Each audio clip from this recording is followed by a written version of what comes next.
Guys welcome back to my channel. ఈ రోజు మన ఎపిసోడ్ లో దీర్ఘ సుమంగలి భవ అనే ఒక చిన్న ప్రివ్యూ గురించి మాట్లాడుకుందాం.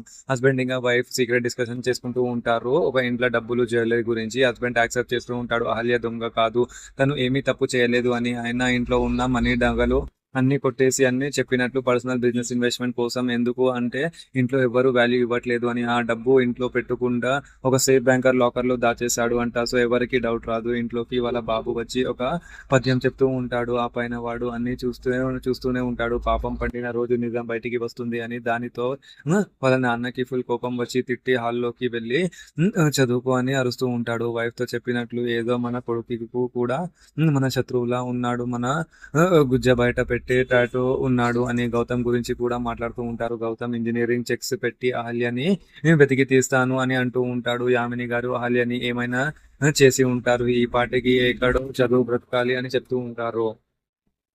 ఇంకో పక్క అహల్య ఫుల్ కన్ఫ్యూజన్ స్టేట్ లో ఒక కొత్త రూమ్ లో లేచుతూ ఉంటుంది. రౌడీలకు అంతెల్లం తోటి తరమైన విషయం గుర్తు పెట్టుకుంది, కానీ ఎవరో కాపాడారు అని స్లోగా ఆలోచిస్తూ ఉంటుంది. ఒక ఓల్డ్ లేడీ వచ్చి నీళ్లు ఇచ్చి భయపడకు అమ్మ, నువ్వు సేఫ్ గా ఉన్నావు అని చెప్తూ ఉంటుంది. తన కొడుకు బంజరే ఆ రౌడీలతోటి ఫైట్ చేసి కాపాడి ఇంటికి వచ్చాడు అని నిజం చెప్పేస్తూ ఉంటుంది.